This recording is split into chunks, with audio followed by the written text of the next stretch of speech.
No coração da elite nazista, oficiais da SS recebiam um símbolo sinistro: anéis com caveiras, marcas de lealdade absoluta a Hitler. Cada entrega transformava soldados em fanáticos, dispostos a morrer pelo Führer e executar suas ordens mais sombrias. Mais de 14 mil anéis foram entregues aos homens mais leais do regime. Quando o Terceiro Reich desmoronou em 1945, esses objetos de adoração desapareceram. Tornaram-se peças amaldiçoadas, escondidas ou destruídas para apagar vestígios do horror nazista que mancharam a Europa. Por que esses anéis causavam tanto medo? Como desapareceram da noite para o dia? O que os oficiais da SS fizeram com eles na derrota final? Neste vídeo, você vai descobrir a história por trás dos enigmáticos anéis da caveira da SS. Quem usava, por que eram tão importantes e o que aconteceu com eles depois da queda de Hitler. Antes de começar, nossa meta é 1 milhão de inscritos. Parece muito, mas com a sua ajuda chegamos lá. Se inscreva agora, deixe o like e faça parte dessa história. O nascimento do Totenkopfring, um símbolo forjado na ideologia. O que aconteceu com todos esses anéis depois da queda do nazismo? Onde está o suposto tesouro oculto da SS? Para compreender o surgimento dos enigmáticos anéis da caveira da SS, precisamos mergulhar na mente de um dos homens mais perigosos, obsessivos e ideologicamente distorcidos do Terceiro Reich, Heinrich Himmler. Ele não apenas comandou a elite militar nazista, ele tentou moldá-la como uma fraternidade espiritual, quase religiosa, fundada em crenças místicas sobre raça, sangue, morte e destino. Enquanto Hitler via a SS como sua guarda pessoal e um instrumento de terror político, Himmler tinha planos muito mais profundos. Ele sonhava em criar uma nova ordem cavaleiresca germânica, inspirada em lendas medievais, runas nórdicas e interpretações completamente deturpadas da história germânica antiga. Dentro desse projeto, surgiu a ideia de um símbolo que representasse o compromisso absoluto do membro da SS, não apenas com o Führer, mas com a missão espiritual do nazismo. Esse símbolo seria pequeno, mas carregado de poder ideológico, o Totenkopfring, o Anel da Caveira. Ele foi concebido com elementos cuidadosamente escolhidos para transmitir mensagens ocultas. A caveira, símbolo da mortalidade e da devoção até a morte. As runas germânicas, associadas por Himmler à proteção, vitória e pureza. A prata, um metal considerado puro e tradicionalmente ligado a rituais. Uma inscrição personalizada com o nome do membro da SS e a assinatura de Himmler. Cada detalhe do anel reforçava a ideia de que ele era uma aliança ideológica, uma espécie de pacto entre o soldado e o espírito da SS. Ele não era comprado, não era herdado, não era pedido. Ele era concedido por mérito ideológico, por lealdade comprovada e muitas vezes por fanatismo. Himmler acreditava sinceramente que estava criando um objeto que sobreviveria por gerações, um artefato que representaria o nascimento de uma suposta nova nobreza alemã.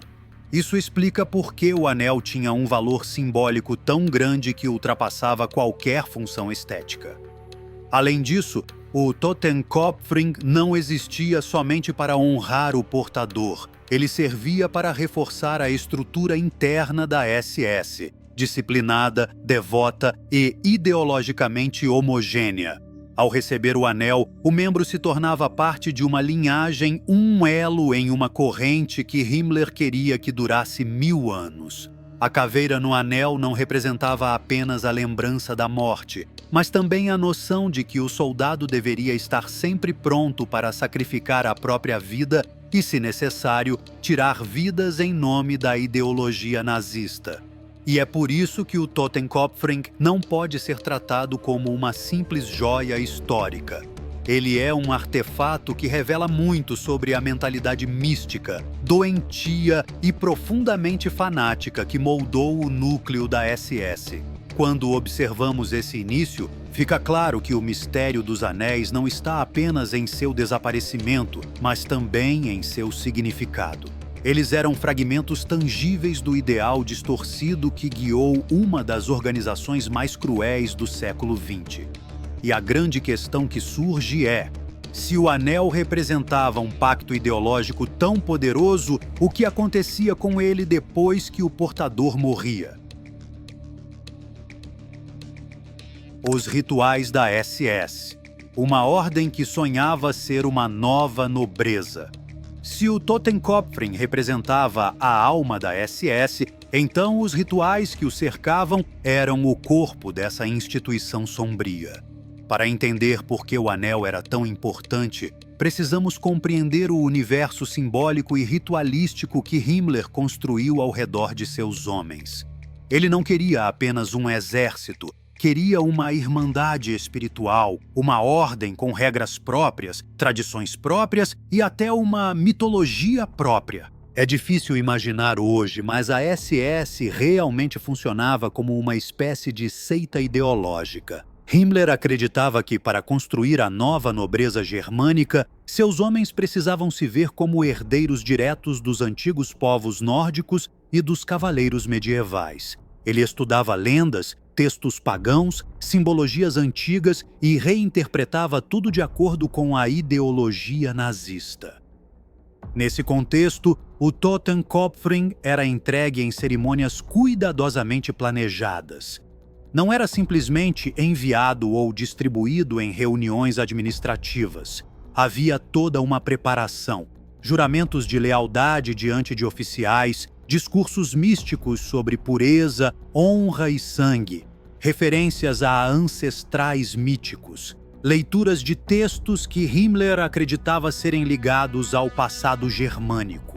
Tudo isso reforçava a ideia de que a SS era uma ordem acima das outras instituições do Reich.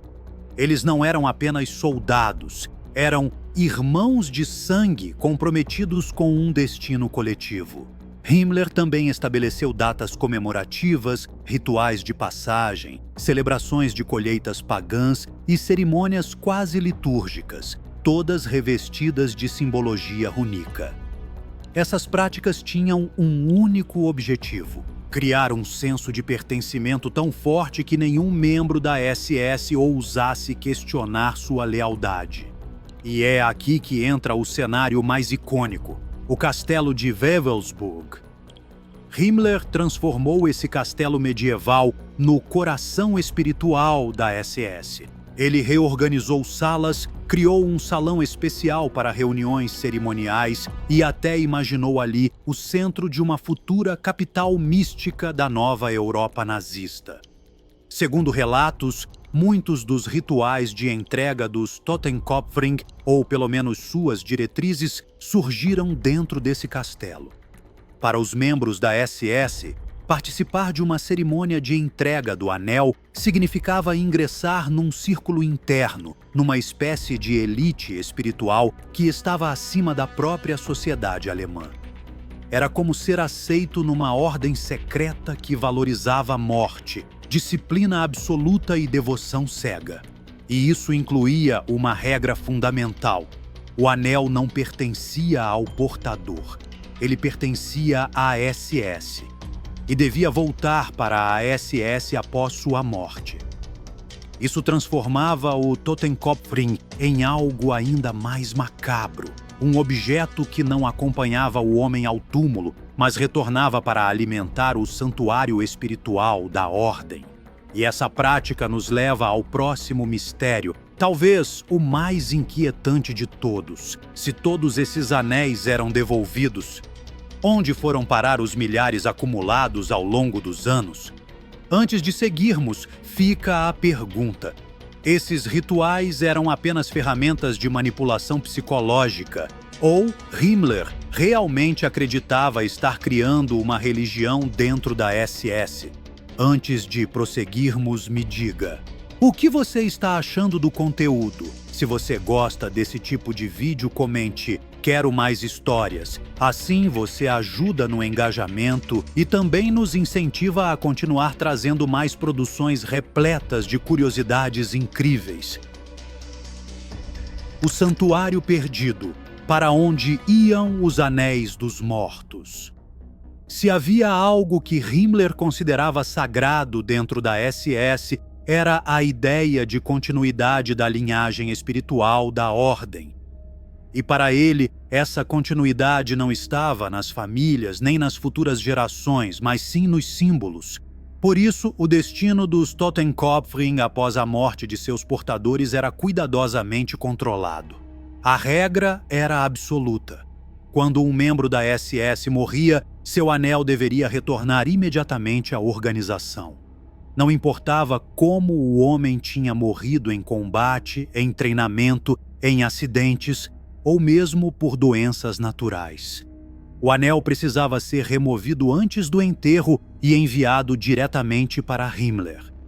Isso criava um ciclo fechado e quase ritualístico. A SS dava o anel, a SS recebia o anel de volta. Mas o que acontecia com todos esses objetos? A resposta, segundo documentos e testemunhos, é que os anéis eram levados para um lugar que Himmler via como um santuário da SS, o castelo de Wewelsburg. Relatórios apontam que havia uma sala especial destinada a guardar todos esses Totenkopfring recolhidos. Eles ficavam organizados, catalogados com o nome de seus antigos donos, criando uma espécie de memorial espiritual daqueles que haviam morrido pela causa nazista. Era como se Himmler estivesse construindo uma coleção destinada a durar séculos, uma relíquia para a SS do futuro. O número de anéis acumulados era enorme. Estima-se que mais de 14.000 Totenkopfring foram entregues durante os 12 anos de existência do Terceiro Reich. Isso significa que milhares também foram devolvidos. E aqui começa o verdadeiro mistério. Quando os aliados avançaram sobre o território alemão em 1945, Wewelsburg se tornou uma zona sensível. Himmler sabia que o castelo poderia cair em mãos inimigas. E o conteúdo armazenado ali, símbolos, documentos, relíquias e, sobretudo, os anéis, não podia ser capturado. Isso era impensável para ele, que via aqueles objetos como parte do coração espiritual de sua ordem. Então, o que aconteceu?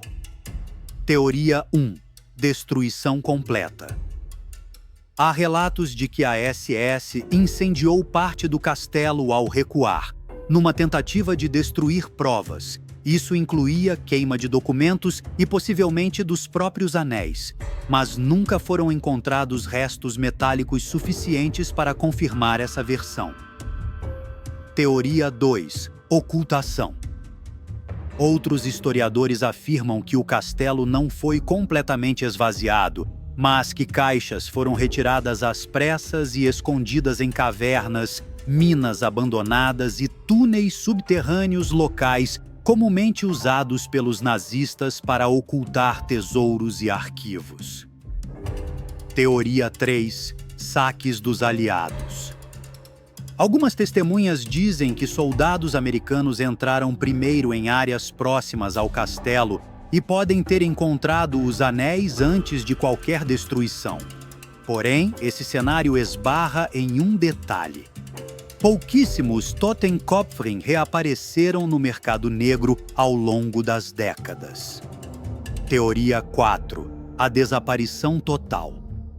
A teoria mais intrigante é a de que os anéis foram retirados para um destino desconhecido, talvez planejado pelo próprio Himmler, e que permanecem escondidos até hoje, intocados.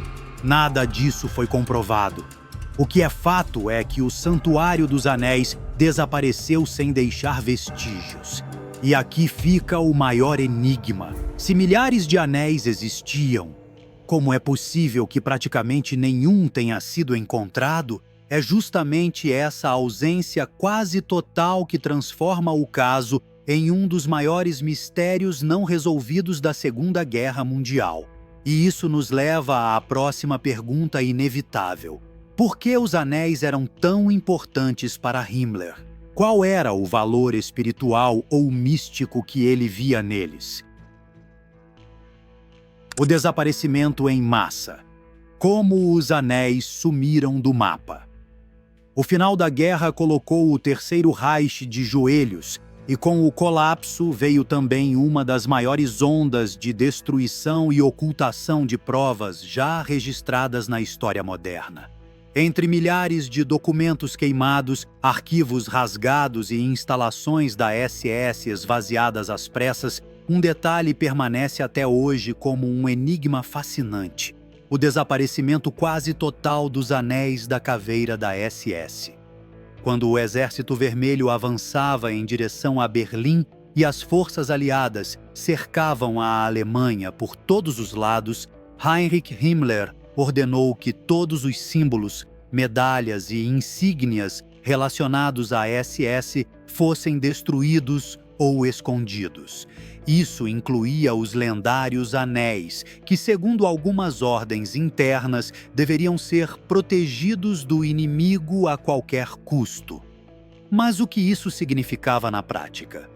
Alguns historiadores afirmam que as peças foram levadas a cavernas, túneis e bunkers subterrâneos, junto com toneladas de ouro, artefatos saqueados, documentos secretos e outros objetos considerados culturalmente valiosos pelo alto comando nazista.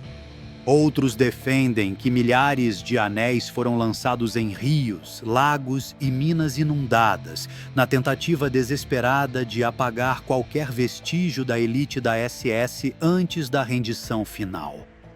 Há também relatos de que pequenos grupos de oficiais, percebendo que o mundo que conheciam estava prestes a acabar, guardaram os anéis como lembranças pessoais ou moedas de troca para escapar, se esconder ou negociar novas identidades no pós-guerra.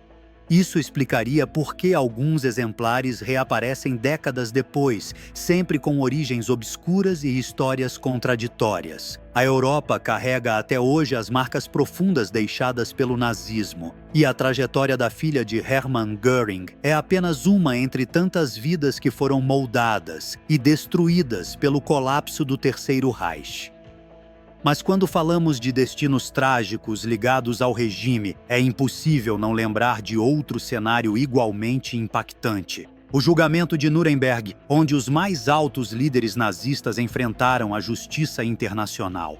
Você já se perguntou como esses homens reagiram ao ver o fim da ideologia que defendem com tanta brutalidade? Quem demonstrou arrependimento? Quem tentou negar tudo até o último segundo? E quais foram as revelações mais chocantes feitas diante dos juízes? Essas e outras perguntas são respondidas em um vídeo especial que preparamos para você.